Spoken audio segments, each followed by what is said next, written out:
Kanjeng Nabi itu sampean nggak kenal Kanjeng Nabi. Kanjeng Nabi itu jangankan mau bicara, nggak bicara itu sudah mengajak. Nggak bicara itu mengajak Kanjeng Nabi itu, menarik. Orang selalu ingin dekat dengan beliau. Itu saja tidak bisa mengislamkan Abu Lahab. Kanjeng Nabi yang begitu indah wajahnya, begitu indah perkataannya, begitu fasih pengendikannya semuanya, itu tidak bisa mengimankan Abu Lahab. Kok sekarang malah kamu ajak dengan membentak-bentak, dengan menjahanam-jahanamkan, meneraka-nerakakan, menista-nistakan, membid'ah-bid'ahkan, tambah lari. Orang sekarang lari. Ini orang NU harus bangkit ini. Orang NU jangan tidur aja.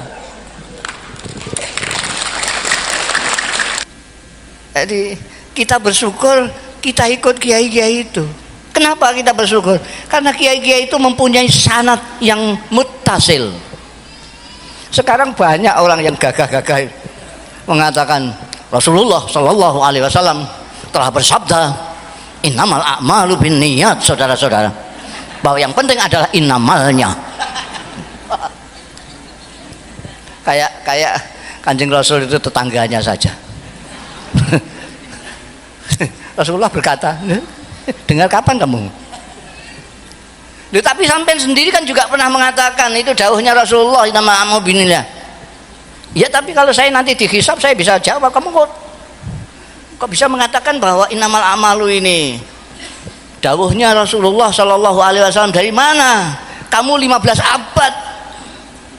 Saya bilang, saya mendengar ini dari ayah saya, dari guru saya Kiai Bisri Mustafa, dari guru saya Kiai Ali Maksum, dari guru saya Kiai Makhrus Ali, dari guru saya Kiai Marzuki, dari guru saya Syekh Yasin Al-Fadani, dari guru saya Syekh Abdul Halim Mahmud. Tanyakan sendiri sana, malah. Ayah saya ditanya, guru saya ditanya, dari mana kamu bisa mengatakan bahwa ini dawuhnya Rasulullah Shallallahu Alaihi Wasallam? Kamu beritahukan kepada Mustafa. Beliau akan jawab, ini saya dari guru saya Syekh Umar Hamdan. Nanti Syekh Umar Hamdan ditanya dari mana? Saya dari Syekh Faleh. Terus sampai Amirul Mukminin Sayyidina Umar bin Khattab radhiyallahu, dari Rasulullah Shallallahu Alaihi Wasallam, dari malaikat Jibril, dari Allah Subhanahu Wa Taala. Paham sampai urutannya ini?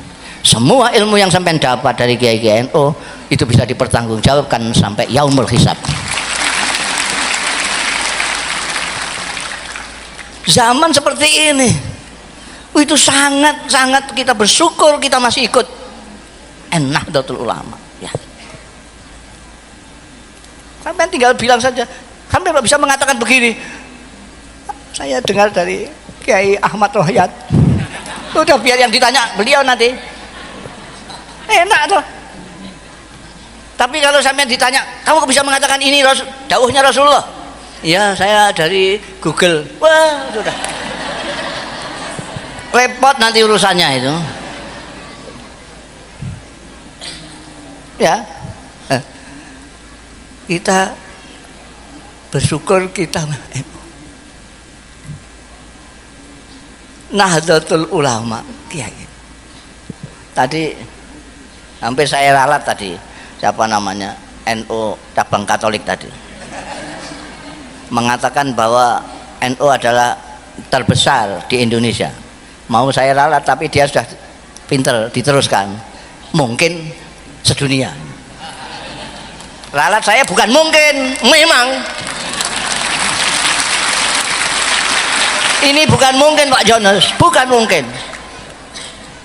Tahun 89 saya ditakdirkan ikut Gus Dur sama Kiai Sahal Mahfud mendapat undangan dari Darul Ifta.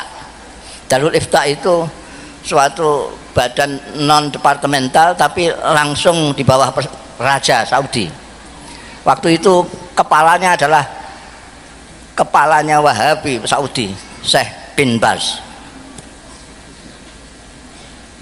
Saya itu karena tulisan saya bagus, tulisan Arab saya itu bagus. Saya gelandangan suka dolan-dolan, kalau ke Jakarta mampir ke PB gitu. Betulan Kiai Sahal, Kiai Abdurrahman Wahid, Dr. Fahmi, Saifuddin, Allah yarhamhum, mereka semua sedang tidak ada. Mereka sedang bicarakan undangan dari Saudi. Wah ini ada Gus Mus, ada Gus Mus. Saya waktu itu gelandangan biasa lah, nggak jadi apa-apa. Oh ini ada Gus Mus, kebetulan tulisannya bagus ini. Suruh nulis surat balasan. Saya nulis surat balasan bahwa kita berterima kasih sudah diundang. Insya Allah akan kita bicarakan, nanti kita akan datang. Itu yang nulis saya. Ketika dapat undangan dari atase agama itu bukan di bawah Deparlu sana, tapi di bawah Darul Ifta ini. Ketika datang di sana, saya diajak sama Kiai Sahal, sama Gus Dur, sama Dr. Fahmi ini. Loh kok saya ikut ngapain? Loh nanti kalau ada yang harus ditulis-tulis lagi kan, biar tulisannya sama dengan yang masuk akal juga itu ya. Saya ikut sana, ternyata di sana itu hanya untuk menulis siapa-siapa yang akan berangkat. Terus ditulis saja Syekh Muhammad Ahmad Sahal Mahfud, Syekh Abdurrahman Wahid, Dr. Fahmi Saifuddin Zuhri. Ini siapa ini? Saya belum jawab, saya tidak ikut-ikut. Sudah dijawab sama Gus Dur. Ini Mustafa Bisri. Jadi saya ikut ke bawah. Itu saya diterbangkan takdir itu namanya. Bukan lah kan di sana itu kan resmi, terima pejabat-pejabat sana itu. Saya bilang sama Gus Dur ini, terus saya nanti itu gimana sampai mengenalkan diri sampean ketua NU, ini Kiai Sahal Rois, ini wakil ketua NU. Lah sampean nanti kalau mengenalkan saya apa? Ya kamu juru bicara gitu.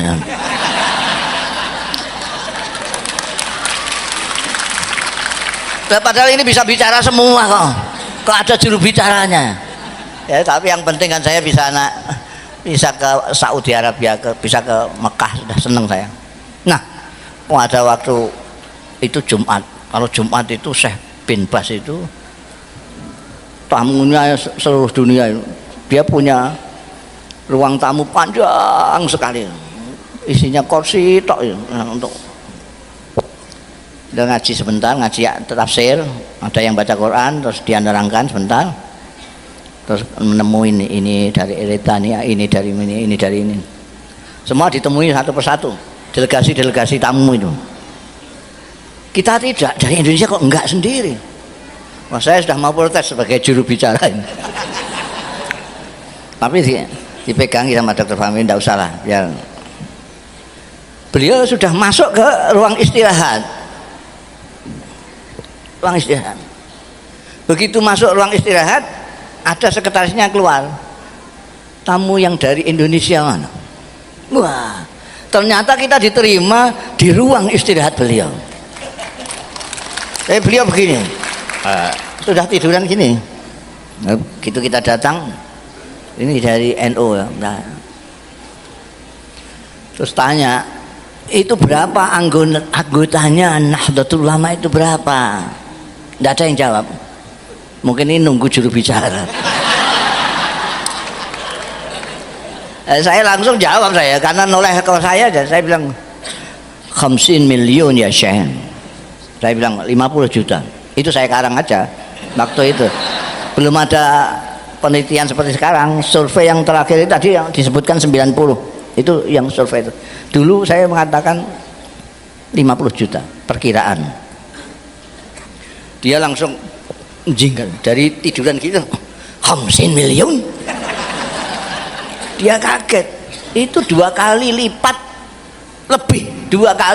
lebih penduduk Saudi Arabia.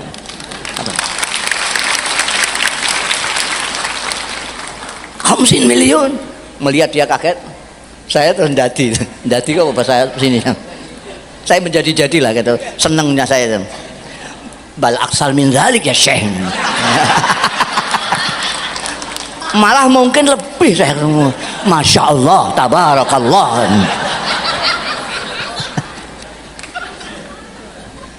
Ternyata sekarang ini 90 juta.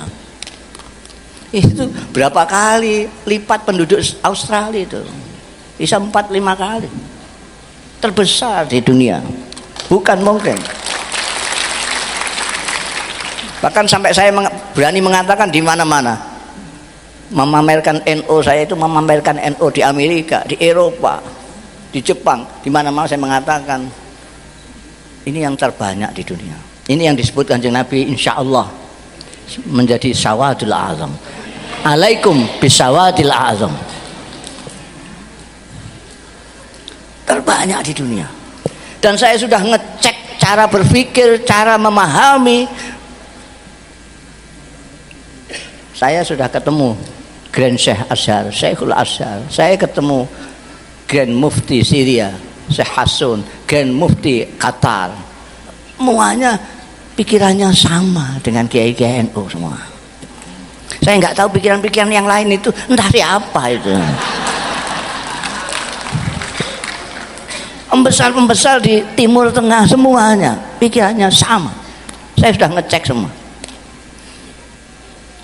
Semuanya seperti kita, ahli sunnah wal tawassut wal i'tidal. Maka sekarang ini di dunia sedang mencari NU untuk dijadikan guru bagi perdamaian dunia. Saya yang khawatir lalu kitanya sendiri malah nggak paham.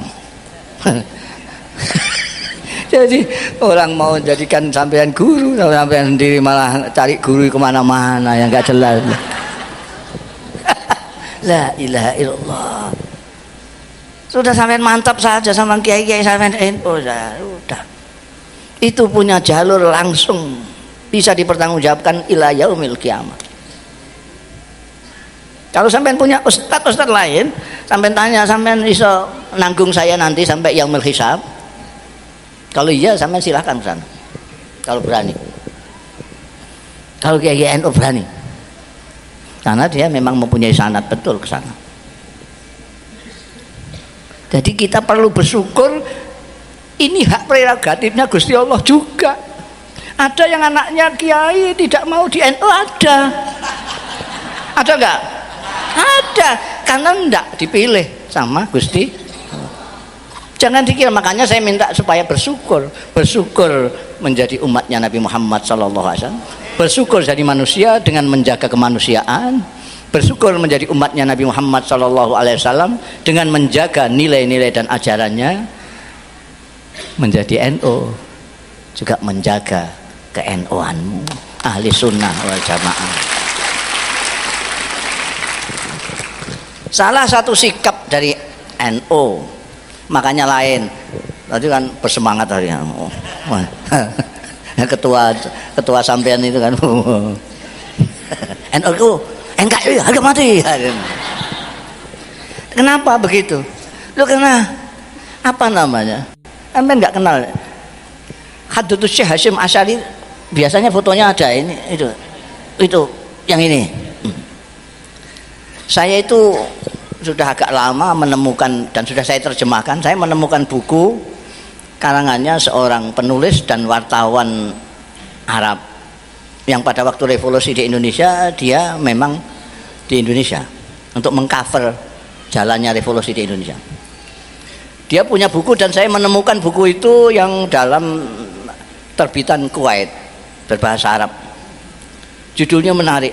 Judulnya itu Al-Allamah Muhammad Hasyim Asy'ari Wadi'u Labinati Istiqlali Indonesia. Itu terjemah harfiahnya adalah Maha Guru Muhammad Hasyim Asy'ari, peletak batu pertama kemerdekaan Indonesia. Itu buku karangannya Said Asad Muhammad. Sudah saya terjemahkan, silahkan cari di toko-toko. Jadi ajaran dari kiai-kiai NU itu karena ikut mendirikan Nahdlatul Ulama itu ikut mendirikan negara kita ini, maka orang NU itu saya selalu mengatakan adalah orang Indonesia yang beragama Islam, bukan orang Islam yang kebetulan di Indonesia. Orang NU itu bukan turis. Orang NU itu adalah orang Indonesia yang beragama Islam, bukan orang Islam yang kebetulan di Indonesia. Dulu ada namanya Asy'ari, ada namanya M-Top yang ngebom itu, ngebom Indonesia. Mungkin masih bisa dimaklumi ya, karena dia bukan orang Indonesia. Jadi kalau Indonesia hancur dia nggak merasa rugi, nggak apa, dia bukan orang Indonesia. Tapi kalau sampean mau merusak Indonesia, wah, tak lawan kamu. Ini rumah kita bersama, harus kita jaga bersama. Jadi itu tadi sudah kita bersyukur karena manusia dengan menjaga kemanusiaan kita, bersyukur menjadi umatnya Nabi Muhammad Sallallahu Alaihi Wasallam dengan menjaga nilai dan ajarannya Nabi Muhammad Sallallahu Alaihi Wasallam, bersyukur menjadi orang NU dan melaksanakan ajaran-ajaran NU. Ada lagi satu lagi, belum jam 2. Satu lagi, kita bersyukur dengan hak prerogatifnya Allah Ta'ala, kita diciptakan menjadi bangsa Indonesia, menjadi orang Indonesia. Ini anugerah, ini anugerah. Banyak sekali orang-orang asing ke Indonesia ini, banyak yang minta warga negara, banyak sekali, banyak sekali. Lah kita yang jadi warga negara Indonesia kok nggak bersyukur gimana? Sampean tak tanya sekarang ibu-ibu ini, sampean yang paling jauh pergi kemana sampean? Jakarta? Sudah pernah Jakarta ya? Bandung, sudah. Surabaya pernah? Rembang pernah? Saya itu Timur Tengah sudah, Eropa sudah, Eropa itu mulai Jerman sampai Spanyol, Amerika sudah, Jepang sudah, Korea sudah, Hong Kong sudah, Taiwan sudah, mana-mana. Setiap kali saya di negara-negara itu yang teringat adalah Indonesia. Kenapa? Kenapa? Karena di sana itu tidak seperti di sini. Di negara-negara itu kalau panas kita tidak tahan panasnya, kalau dingin tidak tahan dinginnya. Di sini paling panas kemarin itu, paling panas itu 36. Kemarin itu saya lihat ketika panas sekali itu 36 derajat. Saya di Mesir pernah mengalami 50 derajat. Semua yang saya pegang panas sekali. Kalau naik bis pegangan ini panas, ini panas. 50 derajat. Kena angin panas. Kalau di sini panas, kita berlindung di bawah pohon sudah tidak panas.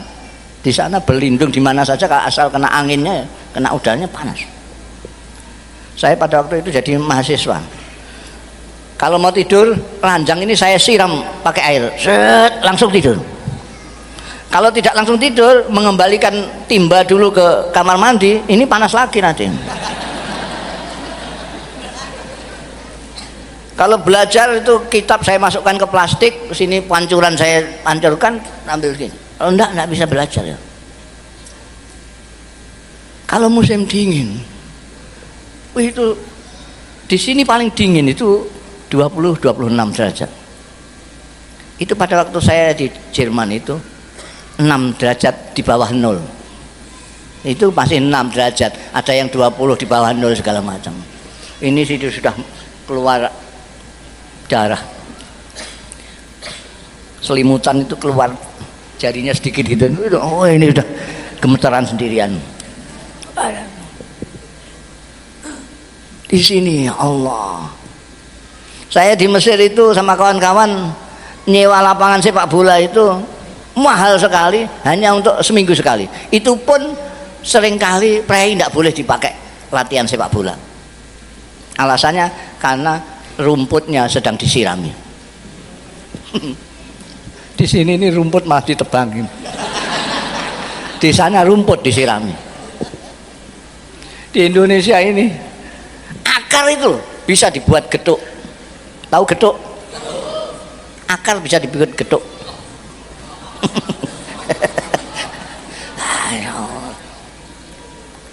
Indonesia ini dulu ada Grand Syekh, Syekhul Azhar itu ulama yang terbesar di Mesir. Di bawahnya ini ada mufti. Kalau presiden mau ngangkat menteri agama, di sana namanya Wazirul Auqaf wad Din, itu harus lewat Grand Syekh ini. Itu yang pernah Grand Syekhnya Syekh Shaltut itu pernah ke Indonesia. Orang Mesir itu lebay, bahasa sini bahasanya anak muda itu lebay. Lebay itu mubalaghahnya kelebihan lah. Mubalaghahnya itu balik sekali. Jadi begitu datang di sini dibawa ke Bogor, dibawa ke apa namanya yang di Bogor itu Kebun Raya Bogor. Dibawa Kebun Raya Bogor. Masya Allah, tabarakallah. Ini jangan-jangan nanti orang Indonesia tidak kaget ketika ke surga. Itu lebaynya di situ, itu lebay, mubalaghah. Kalau tidak kenal orang Mesir, wah ini penistaan, mesti gitu.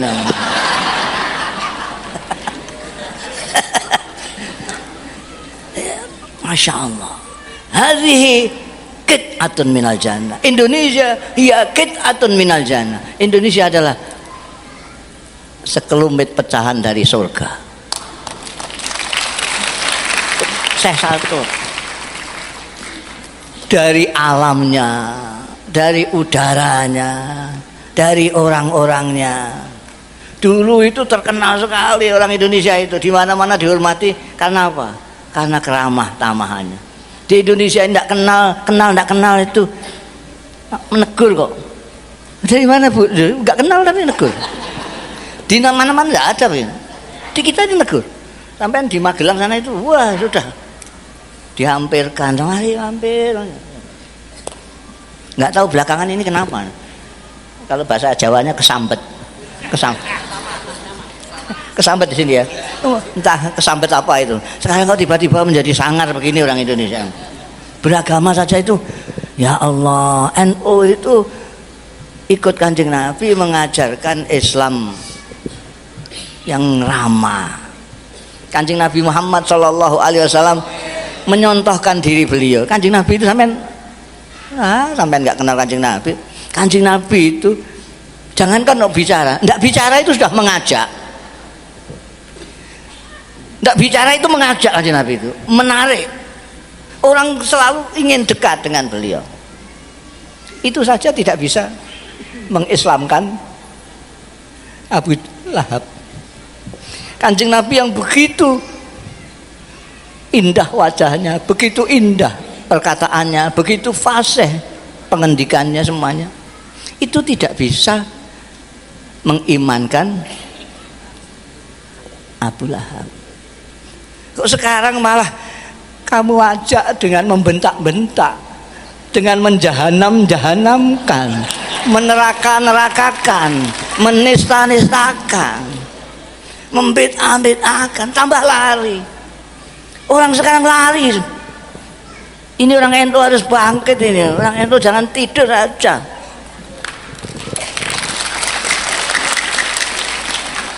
Harus bangkit. Jangan biarkan Islam dirusak sama orang Islam bodoh-bodoh itu. Dirusak, cemar kita, malu kita. Dulu semua orang menghargai Islam karena kiai-kiai kita memang menampilkan Islam dengan tampilan yang indah. Kiai-kiai tidak ngomong saja, bahkan ada kiai yang tidak ngomong tapi perilakunya yang ngomong. Kiai-kiai pesantren dulu punya kasih sayang kepada umat. Itu tadi saya katakan yang zuruna ilal ummah bi ainir rahmah. Karena kasih sayangnya kepada umat, tidak tahannya melihat umatnya itu kesasar-sasar, beliau itu membantu mereka membacakan Al-Quran, memahami Al-Quran, kemudian mengamalkan Al-Quran supaya terlihat oleh umatnya yang awam yang tidak baca Quran ini. Oh begitu itu Quran ini. Maka ini sekarang saya anjurkan kepada kiai-kiai NU itu yang baca Quran, tolonglah yang tidak sempat baca Quran itu biar belajar perilaku Quran dari Anda sekalian. Yang ngerti Quran, yang kenal Kanjeng Rasul Shallallahu Alaihi Wasallam, perlihatkanlah perilakunya Rasulullah. Jangan mulutnya saja indah-indah menyebutkan Kanjeng Rasul, tapi kelakuannya seperti Abu Jahal.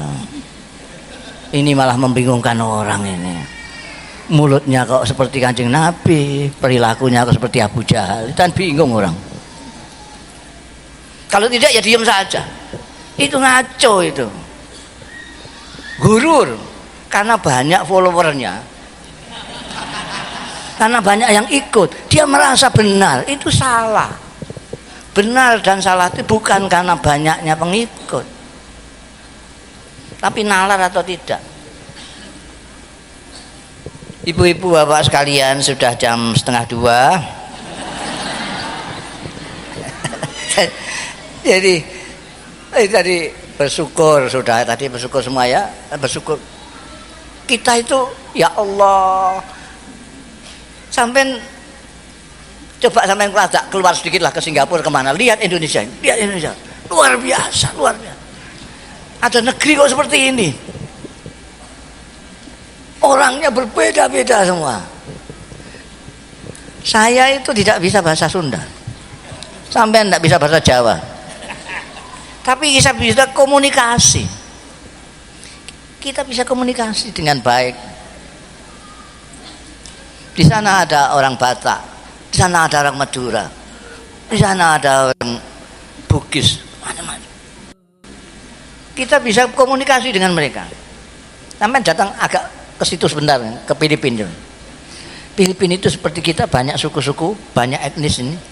Tapi bahasa Tagalog yang ingin dijadikan bahasa nasional itu belum jalan sampai sekarang. Sehingga dari kampung ke kampung orang tidak bisa komunikasi karena bahasanya lain. Kita kok nggak bersyukur gimana? Sekian ribu pulau-pulau, sekian banyaknya etnis, kita masih bisa berhubungan. Makanya NU pada waktu zaman Rais Am Kiai Ahmad Siddiq melanjutkan dari pendahulu-pendahulunya, merumuskan, sebetulnya sudah ada, cuma dirumuskan saja. Ada rumusan khitah, ada rumusan ukhuwah nahdiyah, ukhuwah islamiyah, ukhuwah watoniyah, ukhuwah basyariyah atau ukhuwah insan. Ini berurutan. Kalau sampean ukhuwah nahdiyah saja tidak bisa. Ya tidak bisa ukhuwah islamiyah, tidak bisa. Ukhuwah nahdiyah aja tidak bisa kok. Kalau ukhuwah nahdiyah saja nggak bisa, ukhuwah islamiyah. Kalau ukhuwah islamiyah saja tidak bisa, bagaimana ukhuwah watoniyah? Kalau ukhuwah watoniyah tidak bisa, bagaimana mau ukhuwah insaniyah, basyariyah? Tidak bisa. Itu tingkat yang paling tinggi. Dulu itu NU, yainya bisa semua. Sisa-sisanya Laskar Padang itu, Gus Dur itu tidak ada. Semuanya persaudaraannya manusia. Itu yang tertinggi. Kullukum min Adam, ma Adam min turab. Persaudaraan itu bisa dilaksanakan kalau bisa melewati ini. Persaudaraan Nahdiyah sudah, persaudaraan Islamiyah sudah, persaudaraan Watoniyah sudah, persaudaraan kemanusiaan. Kita manusia. Yang terakhir karena sudah 1:30. Jadi tetaplah antap saja Anda di NU Nahdlatul Ulama.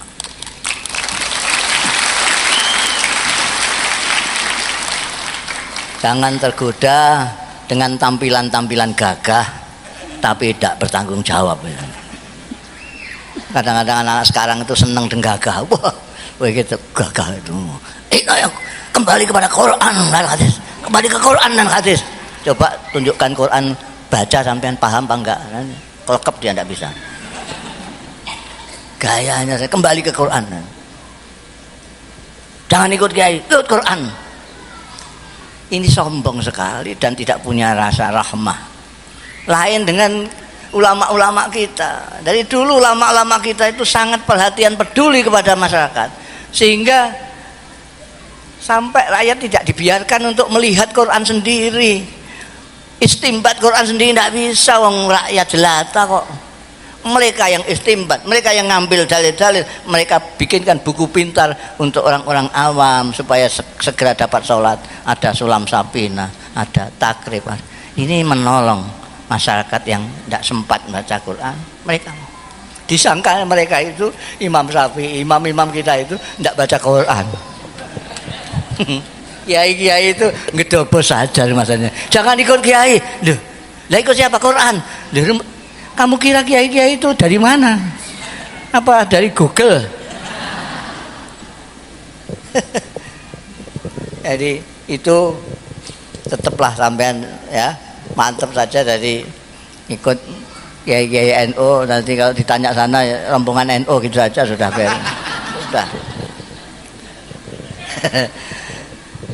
Demikian yang bisa saya sampaikan, untuk ibu-ibu bapak sekalian. Ingat tadi itu, bersyukur tadi itu pertama. Kedua, di samping bersyukur jangan berlebih-lebihan. Ingat-ingat, jangan berlebihan. Kenapa masyarakat kita menjadi tidak manusia? Terus ada yang jadi cebong, ada yang jadi kampret, karena berlebih-lebihan. Keterlaluan berlebih-lebihannya itu sampai dibalik oleh Allah, tidak jadi manusia, jadi kampret sama cebong. Kenapa? Wong berkali-kali takbir, berkali-kali mengatakan Allah itu maha besar, tapi tidak tahu besarnya Tuhan seberapa. Nah, kalau Tuhan kok dibawa ke pilkada, itu kan tidak ngerti gedene Gusti Allah itu. Gedene Gusti Allah seberapa? Kamu kira seberapa Gusti Allah kamu ajak ke TPS itu? Oke, sekarang ini ada kiai banyak kok saya. Ini saya diminta oleh Kiai Rohiyat ini untuk doa. Jadi sampean itu harus bersyukur lagi sekarang. Ini banyak kiai-kiai, tapi karena ada saya, kiai dan Habib lagi. Ini karena ada saya, mereka nggak pede untuk doa itu.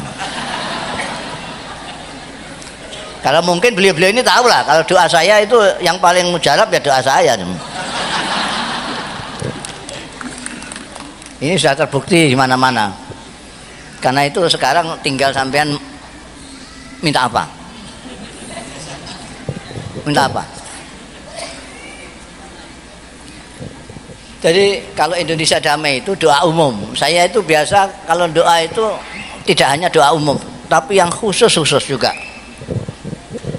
Jadi doa umum jelas itu. Nanti saya doakan Indonesia segala macam itu ya. Tapi saya kalau doa selalu saya minta supaya masing-masing juga mendoa. Masing-masing meminta permintaannya sendiri-sendiri. Karena Tuhan itu kaya sekali. Ini cuma seberapa? 7,5 miliar minta semua kepada Allah Ta'ala. Diberi semua oleh Allah Ta'ala. Kekayaan Allah tidak berkurang sama sekali. Kecuali seperti halnya jarum sampai celupkan ke lautan, kamu angkat yang basah-basah ini yang diberikan 7,5 miliar, dan kekayaannya Tuhan masih satu lautan itu, kaya sekali. Jadi sekarang minta apa? Biasanya kalau saya berdoa di mana-mana, dan memang saya sekarang profesinya doa.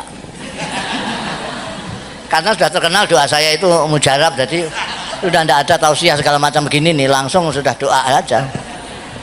Cuma Kerawang aja yang belum dengar ini. Jadi kalau biasanya saya ajak membaca Fatihah 1 kali. Ini kalau anak-anak muda yang biasa buka YouTube tahu. Saya kalau doa, saya ajak jamaahnya membaca Fatihah sekali. Tapi iyyaka nasta'innya 11 kali. Iyyaka nasta'innya 11 kali. Fatihahnya sekali. Dalam Anda sekalian baca iyyaka nasta'in 11 kali itu sambil di sini apa bahasa Indonesianya ngerentek no. Di sini ngerentek bahasa Jawa, di sini ini dianukan. Anda memohon kepada Tuhan dalam hati ketika membaca iyyaka nasta'in itu. Iyyaka nasta'in, ya Allah, saya punya utang 5 juta.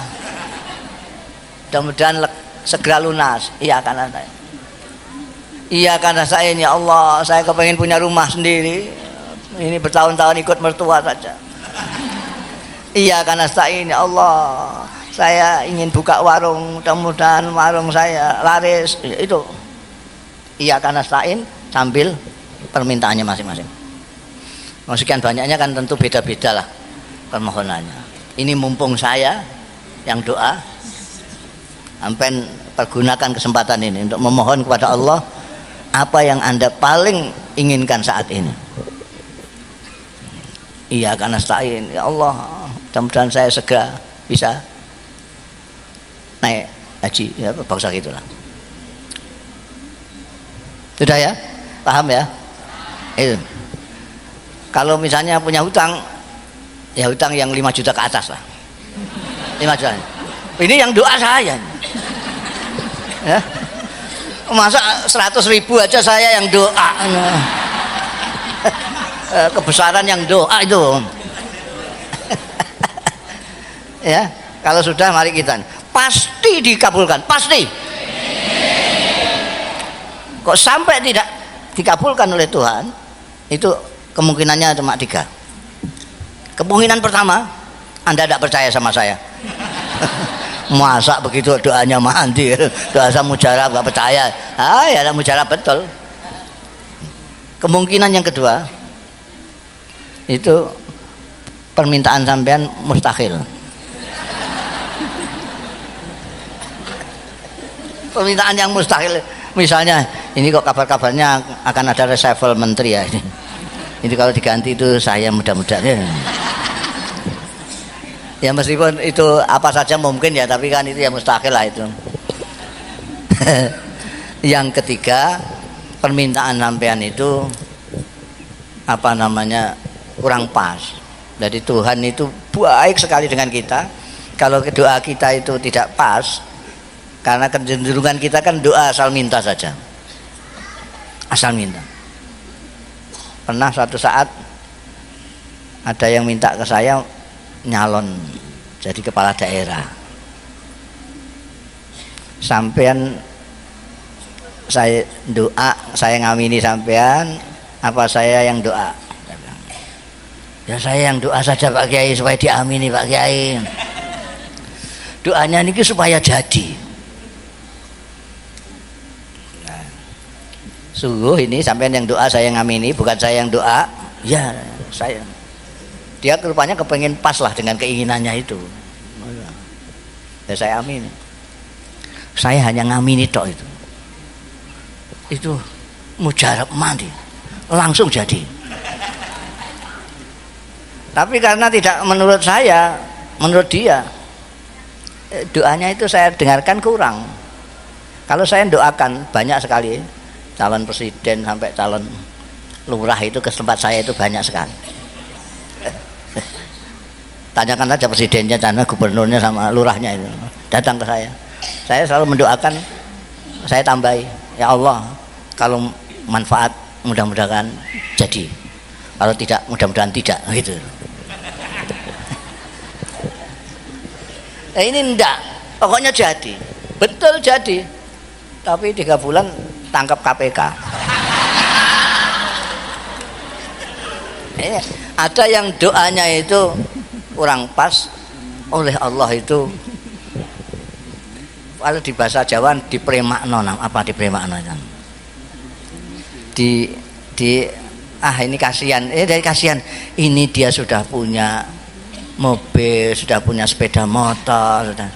Ini kok permintaannya dari dulu soal dunia saja, dia minta ndak minta sudah saya kasih. Loh sekarang pas Gusmus sendiri yang doanya mujarab kok dia masih minta dunia lagi, kasihan.